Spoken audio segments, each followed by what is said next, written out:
नमस्कार दोस्तों, मैं खटोलिया अरविंद सर ऑफिशियल। आज मैं नदियों के बारे में ही बताऊंगा।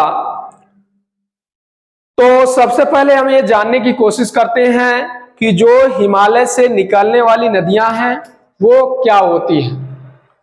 जो हिमालय से निकलने वाली नदियां हैं वो सतत वाहिनी होती हैं, नौगम्य होती हैं।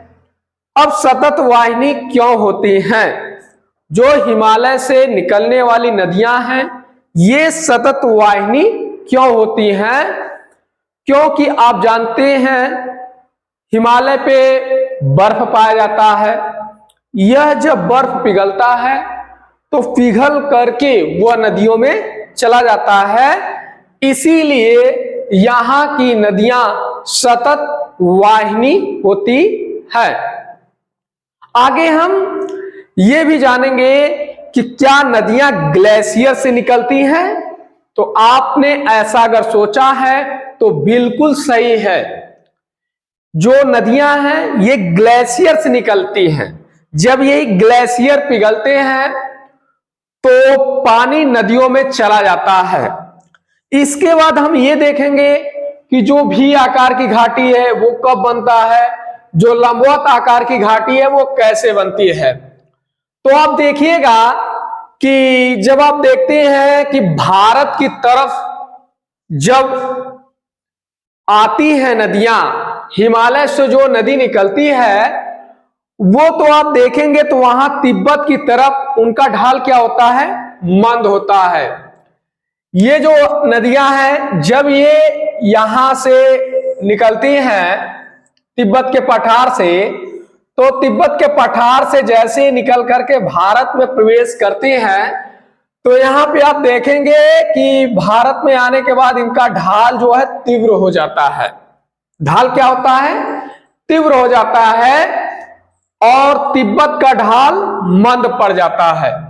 जब भारत की तरफ ढाल तीव्र और तिब्बत की तरफ ढाल मंद, तो वहां पे बनता है भी आकार की घाटी बनती है।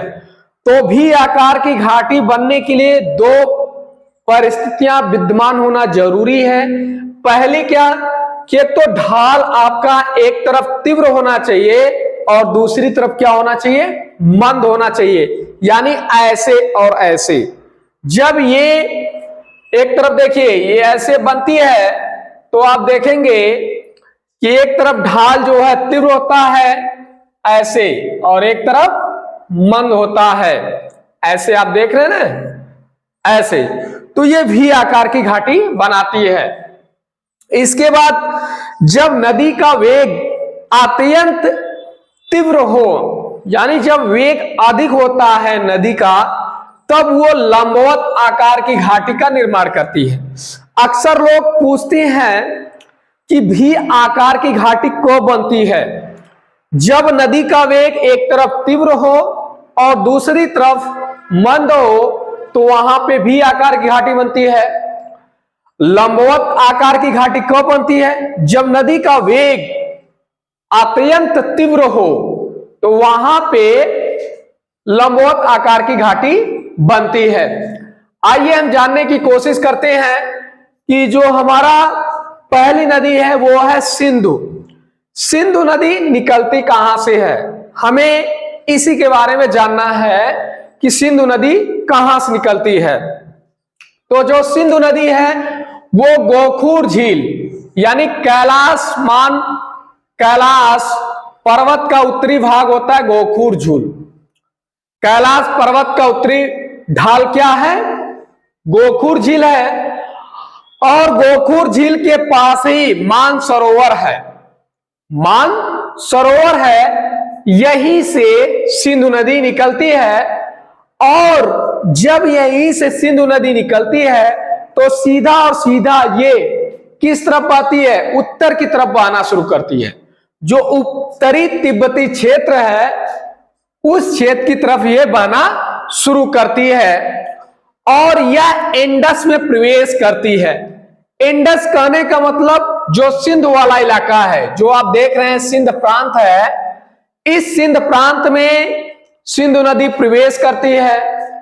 जब इस प्रांत में यह सिंधु नदी प्रवेश करती है तो लेह के पास जैसे ये पहुंचती है, कहां? लेह के पास। और लेह के पास पहुंचने पर यह किस नदी से मिलती है? जास्कर नदी से मिलती है। किस नदी से मिलती है? जब यह लेह के पास पहुंचती है तो किस नदी से मिलती है? जास्कर नदी से मिलती है। तो ध्यान रखिएगा, पूछा जाता है कि जो सिंधु नदी है, जब यह सिंधु नदी लेह में प्रवेश करती है तो किस नदी से मिलती है? तो यह जो है श्योक नदी से मिलती है। फिर यह नदी आगे बढ़ती हुई कारगिल में प्रवेश करती है। जब यह नदी कारगिल में प्रवेश करती है तो वहां पर दो नदियों से मिलती है, एक द्रास और एक सुरु। इन दो नदियों से सिंधु नदी मिलती है।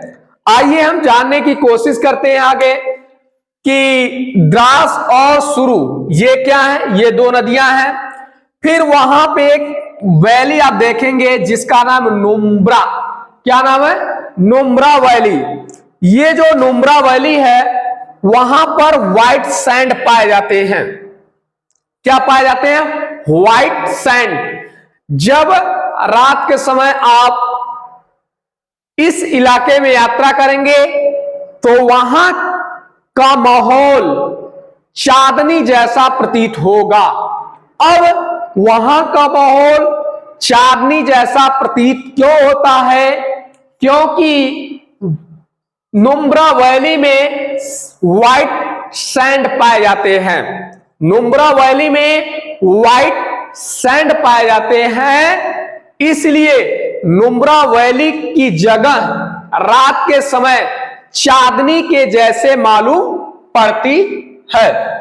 इसके बाद आइए हम जानने की कोशिश करते हैं कि आगे जो श्योक नदी है वो आगे श्योक नदी से मिलती है।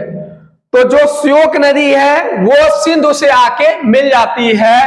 तो इस तरीके से कहा जाता है कि सिंधु नदी की सहायक हो गई कौन? श्योक। सिंधु नदी की सहायक कौन हो गई? श्योक हो गई। और दूसरी बार नुब्रा जो नैली है वो श्योक की सहायक नदी हो जाती है। ठीक है ना? ये जो नदियां हैं ये नदियां सिंधु नदी से तो मिल रही हैं, सिंधु नदी में आके मिलती हैं, लेकिन गिलगित के किस भाग से होकर आकर, गिलगित के किस भाग से होकर सिंधु में मिलती हैं? तो गिलगित का जो पश्चिमी भाग होता है, यहां पे आप देख रहे हैं कि जो ये पश्चिमी भाग है, इस पश्चिमी भाग से आते हुए श्योक और नुब्रा नदी मिल जाती है। अब हम आगे बात करेंगे कि सिंधु का बेसिन कितना है। तो सिंधु का बेसिन है 1,16,05,000 वर्ग किलोमीटर।